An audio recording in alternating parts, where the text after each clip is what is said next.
start recording. So in today's session, we'll talk about uh, the financial aspect of outsource decision or development software.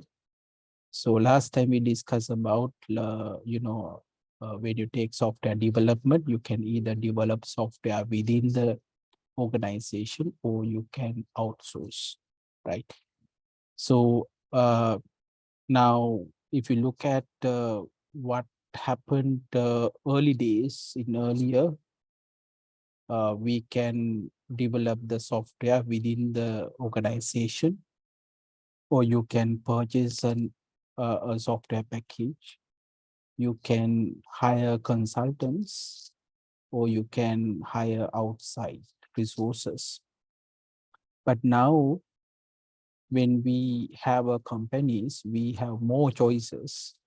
We have application service providers, which we are going to see, or we can have web hosted software options. And then there are firms which they offer enterprise-wide software solution.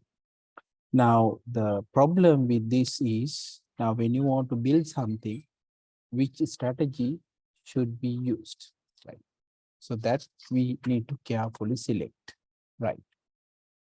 So when we have the internet and when we have software as a service options, right, things have changed.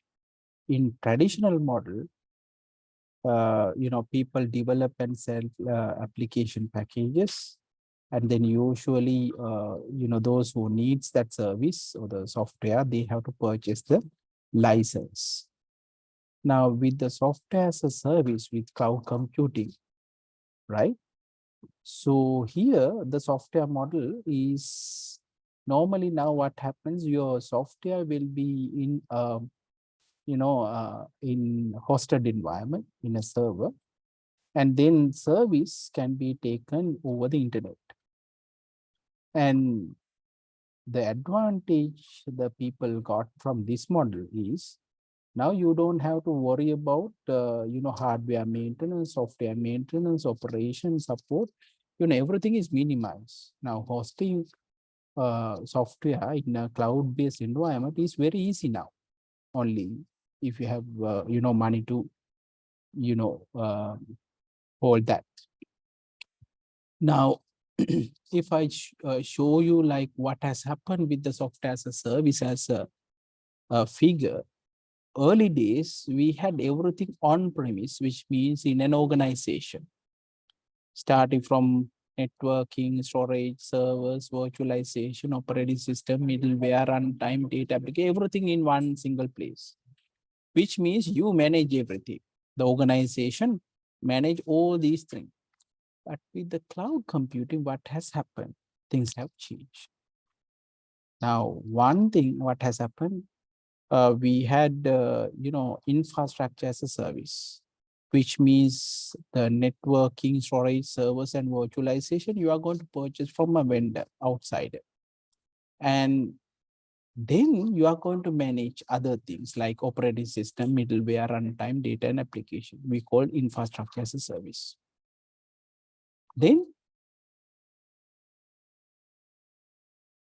we had platform as a service. So everything up to application and data, we manage by a vendor. And then you are going to manage only application and data. As a final option, now everything is on the cloud, even including your application and data, right?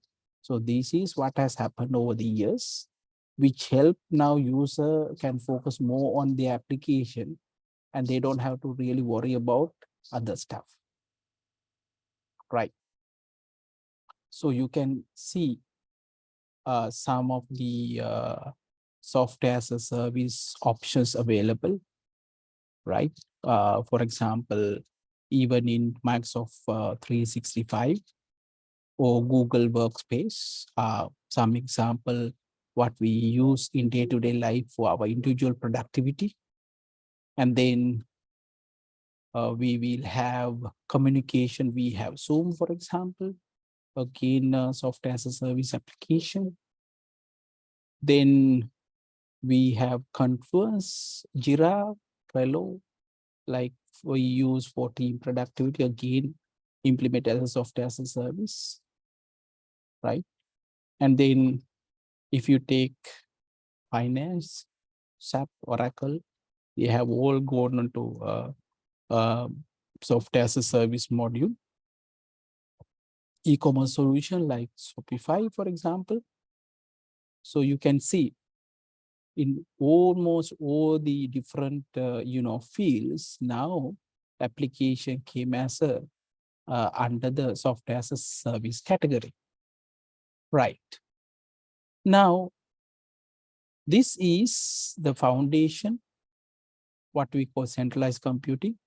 Your entire business and employees, their computer tools as online products.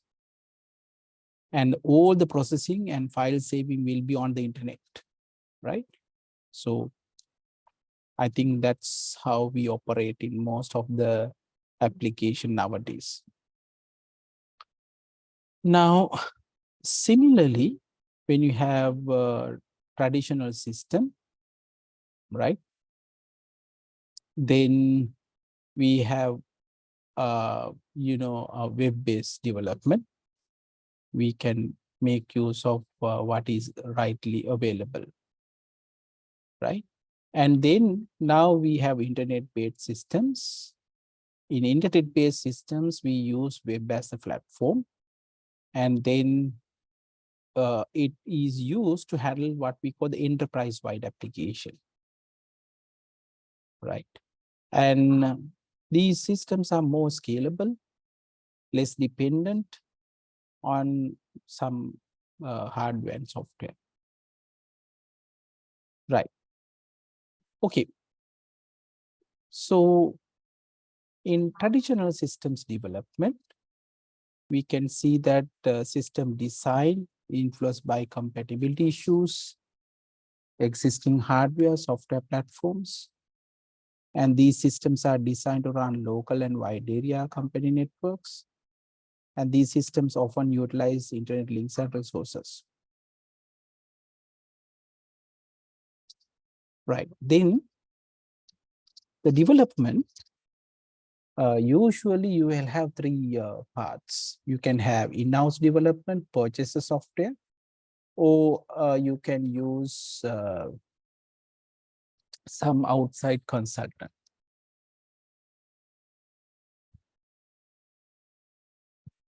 So in web-based development, you will see different groupings are there. Then we have internet-based development. Then web-based systems, they are very easy to scale and they can run on different hardware environments. So what has happened? The large firms, they have these web-based systems as enterprise-wide software solutions. And it could be used in various applications, customer relations management, order processing, materials management.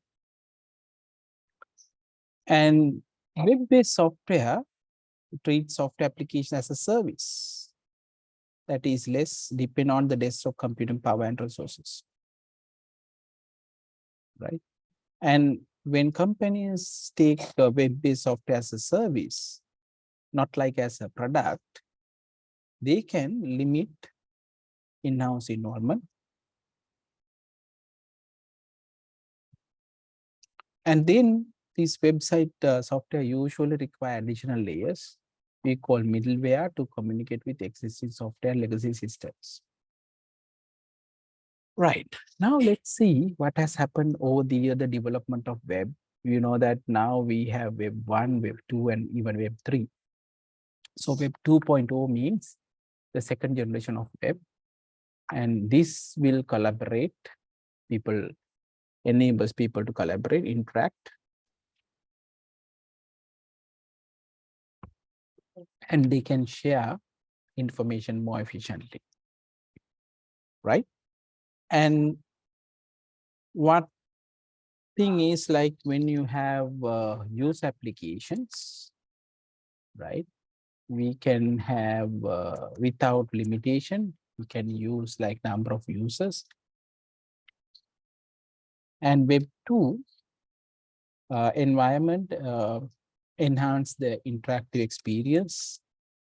It uses things like wikis, blogs, social media applications like Twitter, LinkedIn, and Facebook.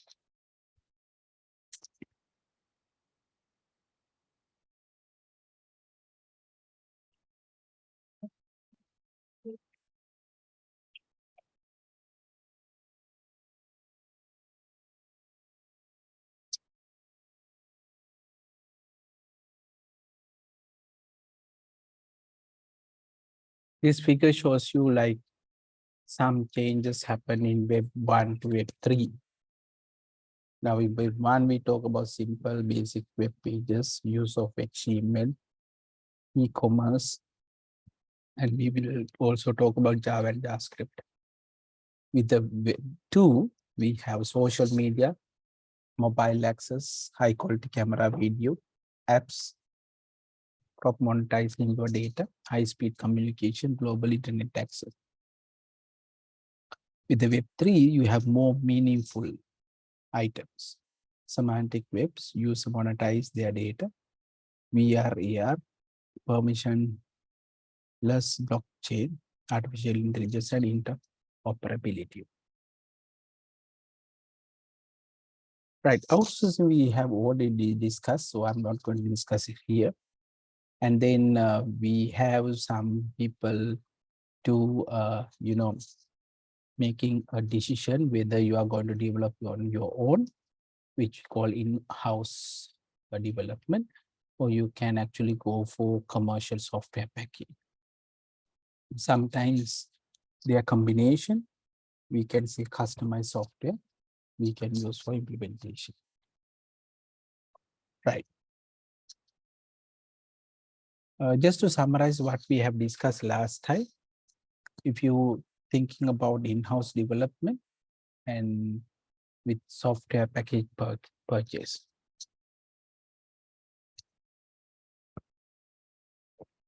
So if you develop in-house, that means organization develop the software what they need, it definitely satisfy unique business requirements. And if you look at the other way around, right, you will have a lower costs. The second point, minimize changes in business procedures and policies and require less time to implement. Meet constraint of existing systems, proven reliability and performance benchmarks. Meet constraints of existing technology, requires less technical development staff. Develop internal resources and capabilities for the upgrades provided by the vendor. Then satisfy unique security requirements, obtain input from other companies. So these are the comparison of in-house development versus purchasing packages. Right. So if you want to customize software package,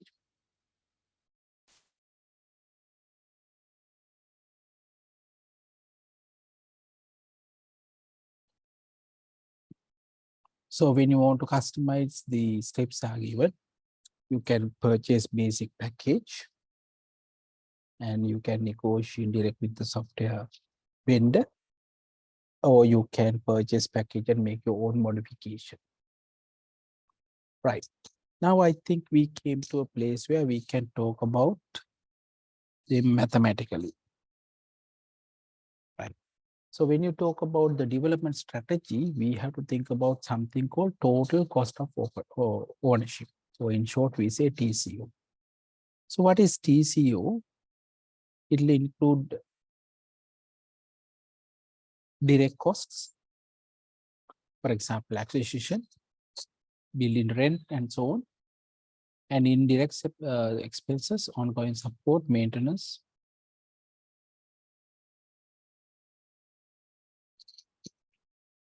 So This total cost of ownership is very important.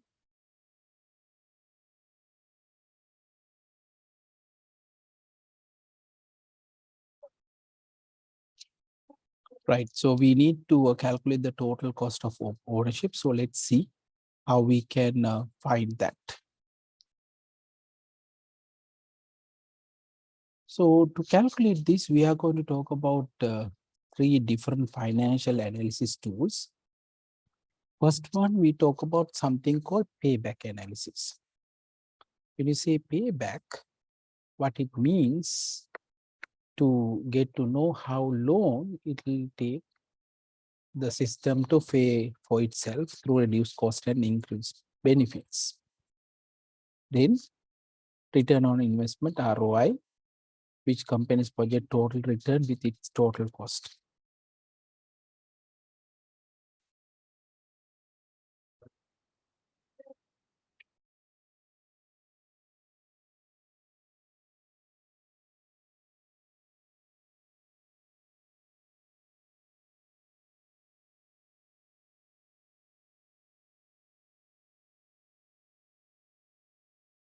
Then we talk about net present value, another technique.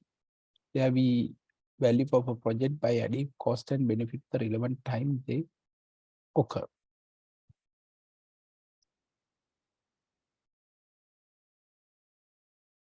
So let's see these tools individually.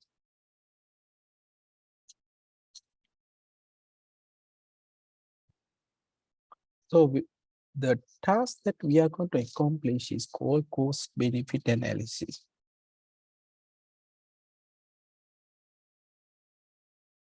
So we have to list different geometrical strategies.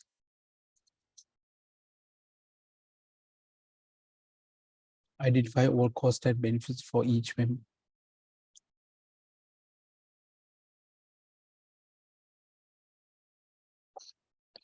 And indicate the cost will be in code, benefits are released. So you need to consider future growth and the need for scalability.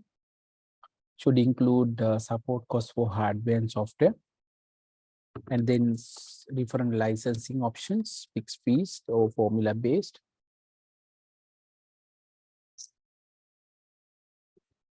And then for each of these, we have to analyze financial tools, right? And then finally, you can report it to the management.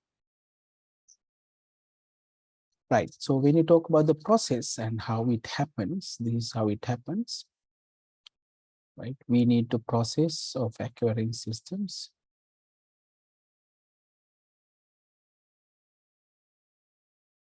You evaluate the system requirements, consider network and web related issue, identify potential software vendors or outsourcing option, evaluate the alternatives, perform cost benefit analysis, prepare recommendation, implement the solution.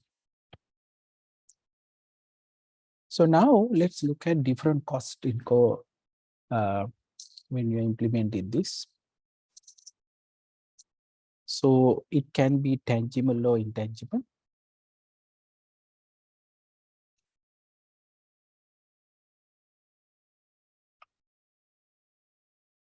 Now let's look at the different costs. The first one called tangible costs.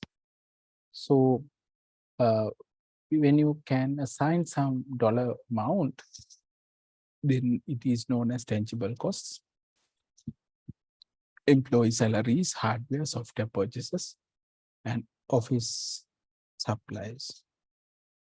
Then intangible costs, cost whose dollar value cannot be calculated easily, the cost of customer dissatisfaction, lower employee morale, and related information availability. So these are not intangible. Then we have direct costs. So these costs we can associate with the development of system team, and then this direct cost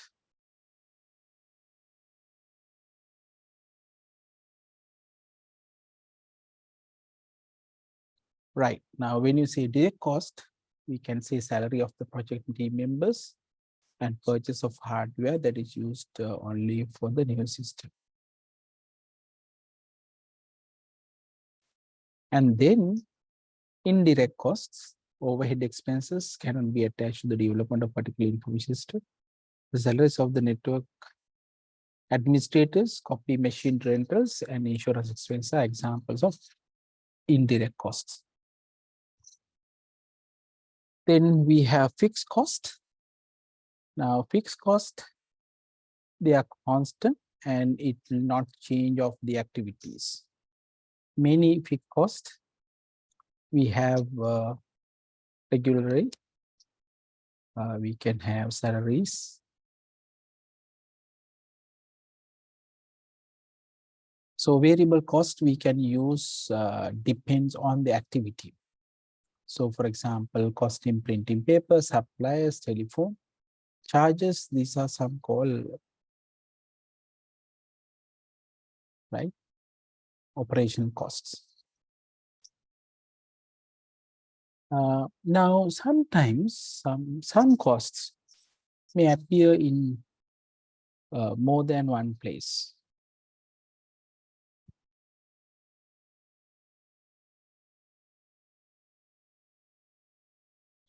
Right, now that we have talked about the ideas, so let's discuss how we can use these financial tools to make a decision, right? So this is called benefit classification. So benefit can be said, it can be classified as tangible and intangible, fixed or variable, direct or indirect, right? And it can be based on the benefits. So positive benefits, we know that it will increase the revenues, improve the service, or otherwise.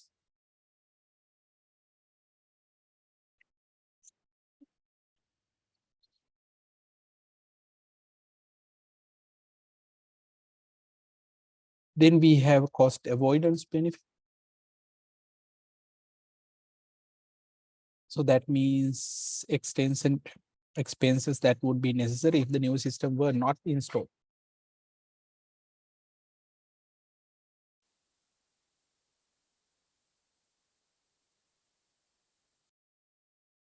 For example, when we say handling a work with the current staff instead of hiring additional people.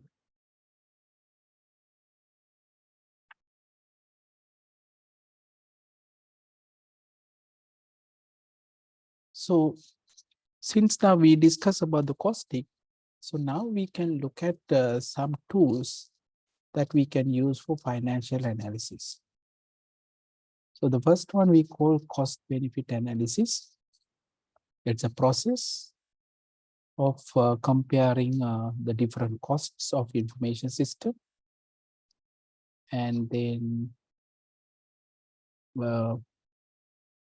we can use this using system development life cycle, whether this is economical feasible, and you can compare this with the information system project. And then many analyses are there, and we can use mainly payback analysis, return on investment analysis, and present value analysis. Okay, remember that these are the most three important part in today's session. So let's start with the payback analysis. Now, paying back, as the name stands, we are going to determine how many months or weeks it will take to pay back, right, from the information system.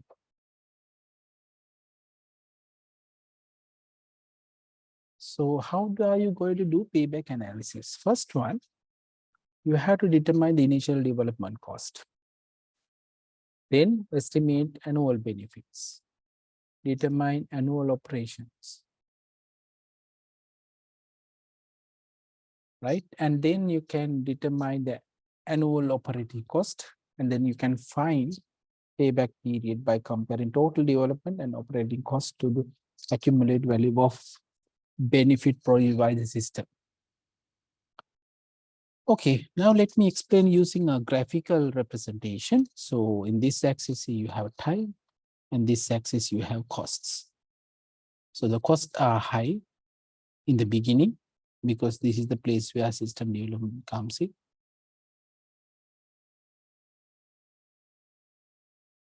So in this curve, that what you see, right? What do you see? Any comments?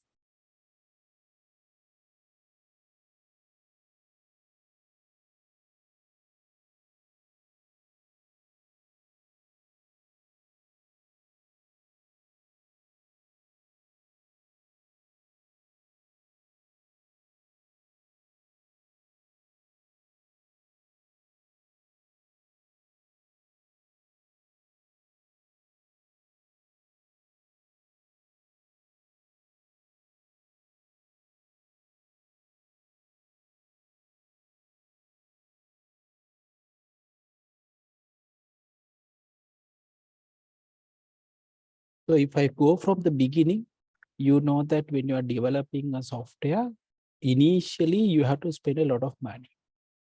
Then over the years, what will happen? You don't have to, once you finish the development, initially maybe you have to spend some money, but then after that, you can continue with the same cost without changing.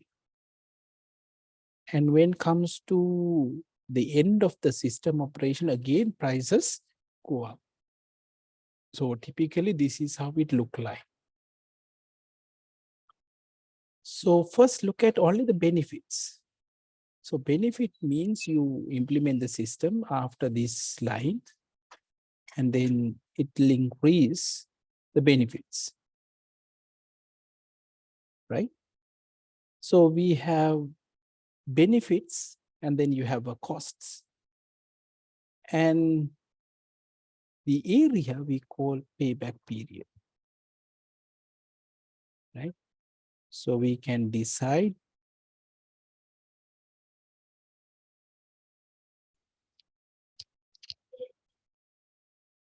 so here you can see by this time, so amount of money that you spend and the amount of money that you got will be the same. We call payback period. Right?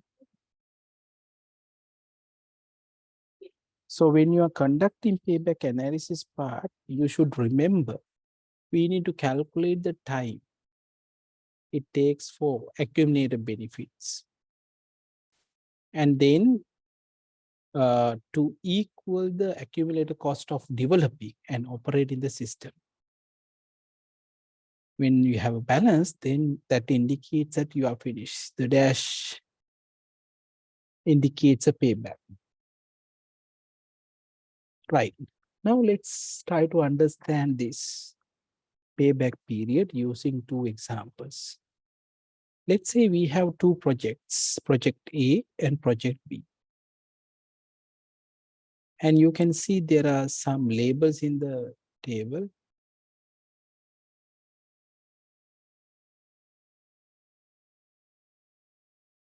So in project A, you can see initially when you say year 0, we spend about like 60,000, right? In project B, initially it uses 80,000. Project A, second year, that means the index is 1, it led 17,000.